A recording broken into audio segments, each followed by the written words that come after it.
Hello everyone, welcome back to my YouTube channel psychology spot. आज का हमारा topic है evolution, formative and summative assessment. हम देखेंगे कि इवोल्यूशन क्या होता है, समेटिव असेसमेंट क्या होता है, फॉर्मेटिव असेसमेंट क्या होता है, इनका यूज़ क्या होता है, या फिर इनके अंदर कौन कौन से ऑब्जेक्टिव आते हैं, इनके अंदर कौन कौन सी ट्रिक्स आती हैं, किस मेथड के द्वारा हम पता लगाते हैं, या फिर एग्ज़ाम्स में कैसे क्वेश्चंस पूछे जाते हैं। चलिए स्टार्ट करते हैं बिना देरी किए। इवोल्यूशन को हम हिंदी में कहते हैं मूल्यांकन, यानी किसी भी चीज़ का मूल्यांकन करना, निष्कर्ष निकालना। ठीक है। इवोल्यूशन का मतलब होता है मेजरमेंट प्लस वैल्यू जजमेंट, यानी क्वांटिटिव प्लस क्वालिटेटिव, मापन प्लस मूल्य निर्धारण। यानी कि इवोल्यूशन में हमारी क्वालिटिव चीज़ें भी आती हैं और क्वांटिटिव चीज़ें भी आती हैं। ओनली क्वांटिटिव चीज़ें नहीं आती हैं। इवोल्यूशन का मतलब यही होता है जिसमें हम क्वालिटेटिव एंड क्वांटिटिव दोनों चीज़ों को ऐड करें, इसलिए हम इसको एजुकेशनल इवोल्यूशन एंड असेसमेंट बोलते हैं। Indian national policy on education यानी कि NEP, national education policy 1986 states a system of teacher evaluation, open, participative and data based will be created and reasonable opportunities of promotion to higher graduates provide. Kothari Commission related as evolution is a continuous process. It forms an integral part of the education and it intimate to an educational objective. Kothari commission ने भी अपना एक view दिया and NEP 1986 ने भी अपना एक view दिया। हम इवोल्यूशन के अंदर किसी गुण यानी कि कोई भी क्वालिटी, योग्यता, करेक्टरिस्टिक्स, इन सब का क्या करते हैं, निर्धारित करते हैं। यानी इन सब को हम क्या करते हैं, डिटर्मिनेट करते हैं। इसके द्वारा हम किसी भी चीज़ को मेज़र भी करते हैं और किसी भी चीज़ का हम जजमेंट भी देते हैं।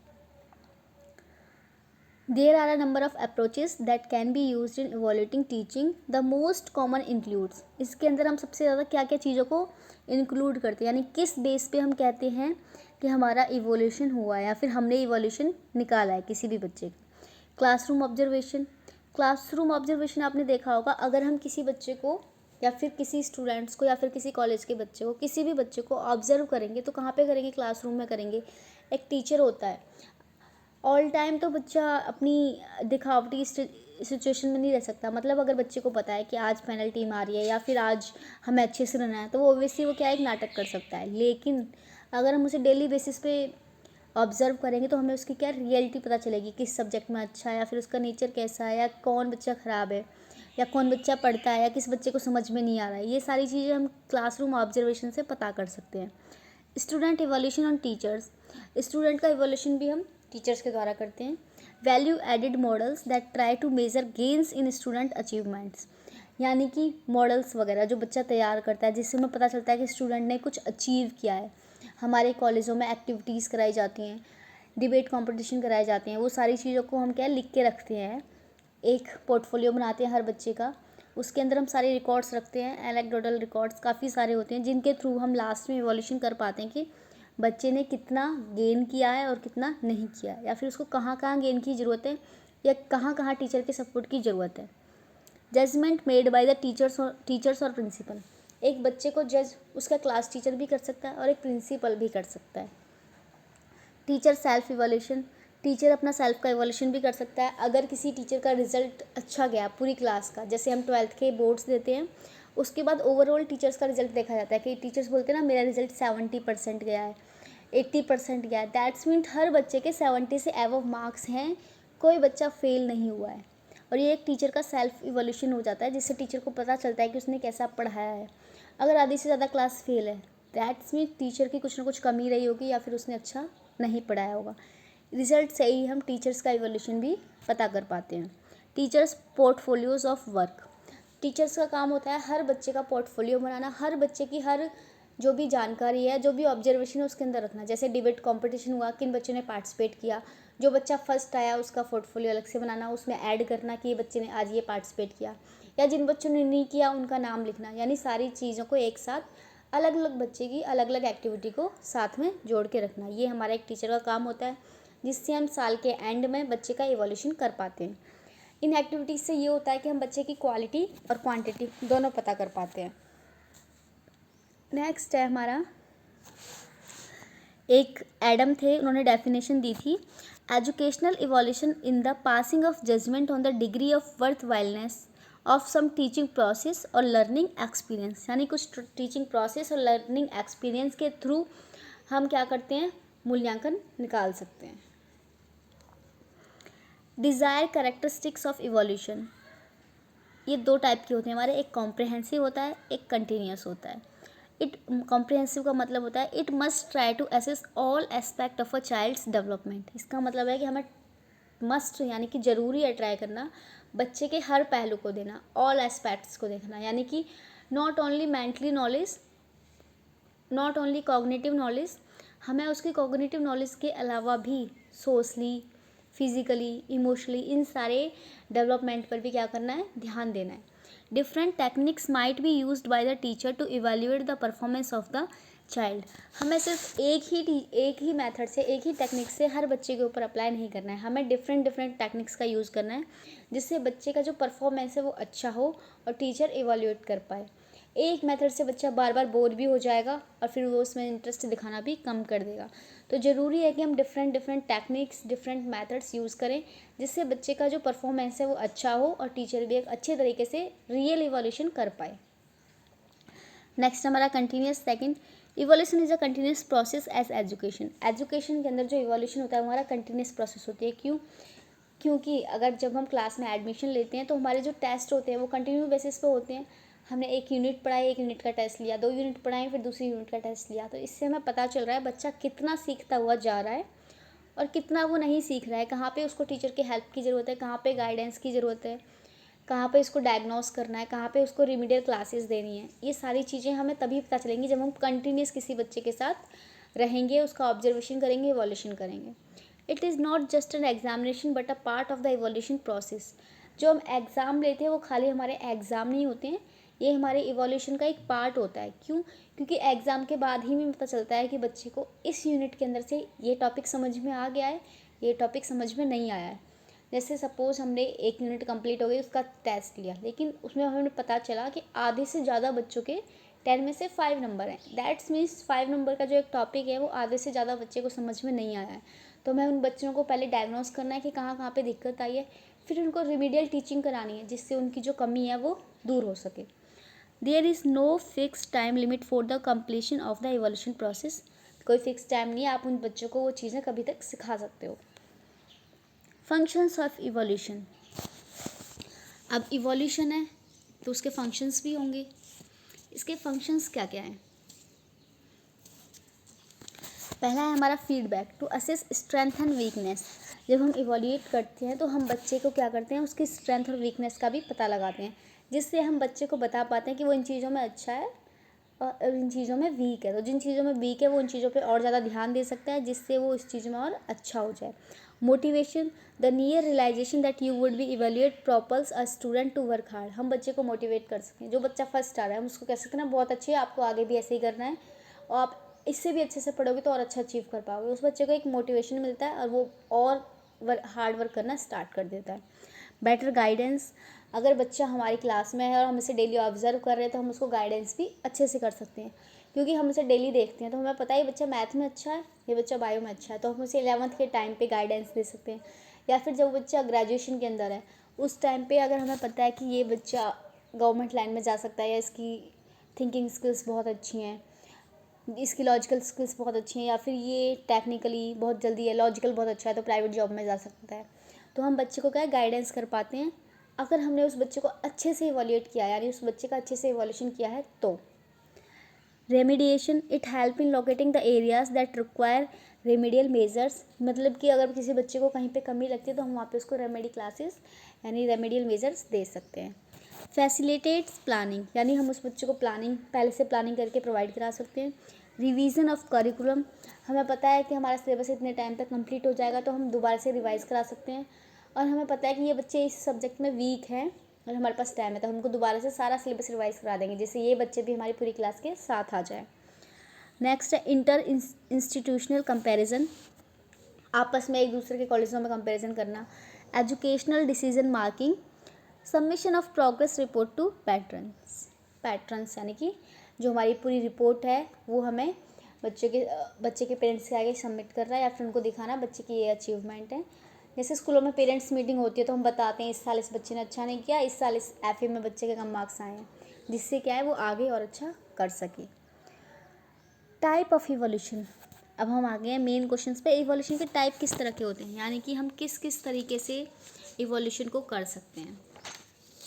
हम नॉर्मली बोलना चाहे तो हम इनको बोल सकते हैं कि इंटरनल इवोल्यूशन और एक्सटर्नल इवोल्यूशन, लेकिन हम यहाँ पे ये जो होते हैं हमारी प्राइमरी क्लासेस के लिए होते हैं, ये हमारा यूजीसी के लिए है, तो हम इसको अलग उससे पढ़ेंगे। फर्स्ट हमारा placement evolution. It determines the knowledge and skill of the student positive done at the beginning of the instructions in a given subject area. The main purpose is to check the aptitude of a candidate for the course or subject, whether the candidate has a caliber or not. Example, entrance exam. This is also done to see the knowledge base of students and a teacher can. Placement evolution का मतलब क्या होता है? देखो, हम सब बच्चे graduation करते हैं, हमारा ग्रेजुएशन में एडमिशन किस बेस पे होता है? मेरिट बेस पे हो जाता है। लेकिन उसके बाद क्या आता है? Post graduation. अब हम पोस्ट ग्रेजुएशन में हमें आगे चल के बच्चे को पढ़ाना होता है, या फिर आगे चल के किसी जैसे एमबीए करते हैं तो हमें एक एरिया में स्पेशलाइजेशन मिल जाता है, यानी हमारे उस एरिया पे अच्छे से कमांड हो चुका है। दैट्स मीन अगर हमें प्लेसमेंट चाहिए, अगर हम किसी बच्चे का इवोल्यूशन कर रहे हैं, जैसे वो बीकॉम में पढ़ के आया तो हमें पता है कि वो इतना पढ़ के आया है, तो हम उसके बेस पे क्या करेंगे? एक एग्ज़ाम डाल देंगे एमबीए में आने के लिए, एमकॉम में आने के लिए, जिससे कि वो वहाँ तक आने के लिए कैपेबल है या नहीं है, या फिर वो ये कर सकता है या नहीं कर सकता। अगर वो एंट्रेंस ही क्लियर नहीं कर सकता तो उसने 3 साल में क्या पढ़ा? इसलिए हम क्या करते हैं? एंट्रेंस डालते हैं। हमारा जो पोस्ट ग्रेजुएशन होती है ड्यू में, तो हर उसमें एंट्रेंस है, आपने देखा हो एमएससी, एमकॉम, एमबीए, हर चीज़ के लिए पहले एंट्रेंस देना पड़ता है, उसके बाद ही हम एडमिशन ले सकते हैं। तो इस टाइप के जो भी एंट्रेंस एग्ज़ाम होते हैं या जो भी ऐसे एग्ज़ाम होते हैं उनको हम किस में डालते हैं? प्लेसमेंट इवोल्यूशन में डालते हैं। नेक्स्ट है हमारा prognostic evolution. Aims to predict the possible degree of success in a specific subject area. It helps to gather evidence related to conceptual understanding and other prerequisite skills that are significant for success in that forward. Simple सा है। Main है हमारा formative evolution या फिर formative assessment, also called internal evolution. इसको हम क्या बोलते हैं? Internal evolution. ये किस किस के बीच रहता है? टीचर एंड स्टूडेंट के बीच में रहता है। टीचर को हम फैसिलिटेटर भी बोलते हैं और स्टूडेंट हमारा स्टूडेंट ही रहता है। Used in the improvement of educational programmes. अगर हमें किसी बच्चे की एजुकेशन को इम्प्रूव करना है या फिर किसी भी एरिया में वो वीक है रिलेटेड टू एजुकेशन, यानी कि फॉर्मल एजुकेशन, और हमें उसे क्या करना है? इम्प्रूव करना है, यानी उसकी उस चीज़ को गेन करना है, तो हम क्या करेंगे? फॉर्मेटिव असेसमेंट करेंगे उस बच्चे का। Used for judging the worth of a programme while the programme activity are in a progress, done continuously throughout the course period. जब तक हमारा कोर्स रहेगा ये कंटिन्यूसली वर्क करेगा, यानी कि जैसे हमारा 3 साल की बीकॉम होती है तो ये हमारा 3 साल तक कंटिन्यू चलेगा। 1 साल की 12th होती है, 1 साल की 11th होती है, तो हमारा 1 साल तक कंटिन्यू चलेगा। FA1, FA2, फिर समेटिव असेसमेंट जो हमारे 6 मंथ बाद एग्ज़ाम होते हैं, फिर FA3, FA4, फिर लास्ट में हमारा समेटिव असेसमेंट सेकेंड, जो सबसे ईयरली एंड में होते हैं। It focus on the process. ये हमारी प्रोसेस पे फोकस करता है कि बच्चा जो है उसकी कंटिन्यू प्रोसेस हो रही है या नहीं हो रही है, या उस बच्चे में इम्प्रूवमेंट हो रहा है नहीं हो रहा। स्पेशली ये बच्चे की इम्प्रूवमेंट के लिए और बच्चे को फीडबैक प्रदान करने के लिए किया जाता है। क्विक फीडबैक, इससे क्या होता है? बच्चे को, जैसे मैंने अभी बताया, फीडबैक देने के लिए किया जाता है। बच्चे को साथ के साथ अपनी पोजीशन पता चल जाती है क्लास में, वो इस चैप्टर में कितना अच्छा है कितना अच्छा नहीं है ये पता चल जाता है, या फिर उसको किस टॉपिक पे कितनी ज़्यादा मेहनत करने की ज़रूरत है ये पता चल जाता है। नेक्स्ट हमारा the teacher act as a coach. वो एज अ कोच होता है क्योंकि वो हर उसकी गलती पे उसको गाइडेंस करता है, सिखाता है। कोच क्या करता है? हमें ट्रेनिंग देता है, जब तक हमें अच्छे से चीज़ें नहीं आ जाती तब तक वो क्या करता है? सिखाता रहता है। ऐसे ही फॉर्मेटिव असेसमेंट में टीचर हर चैप्टर का इवैल्यूएशन करेगा और उसके बाद उस चैप्टर को दोबारा से उस बच्चे को सिखाएगा जब तक कि उसको वो चीज़ समझ में नहीं आ जाती। इसलिए हम इसको कंटिन्यूस प्रोसेस बोलते हैं। ऐसा नहीं है कि एक बार पढ़ाया, एग्ज़ाम लिया, बात ख़त्म, कितने भी मार्क्स आए, नहीं। हम इसको पहले पढ़ाएंगे, फिर इसका इवैल्यूएट करेंगे। अगर हमें लगता है कि ये इसमें वीक है तो हम उसको दोबारा से चीज़ें समझाएंगे, रिमीडियल क्लासेस देंगे, उसके बाद ही हम उस टॉपिक से आगे बढ़ेंगे। improving understanding and the performance over a short period of time. It also define the specific error that need to be corrected.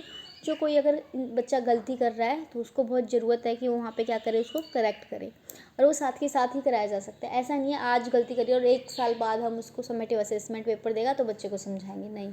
इसलिए हम इसको कंटिन्यूस प्रोसेस बोलते हैं।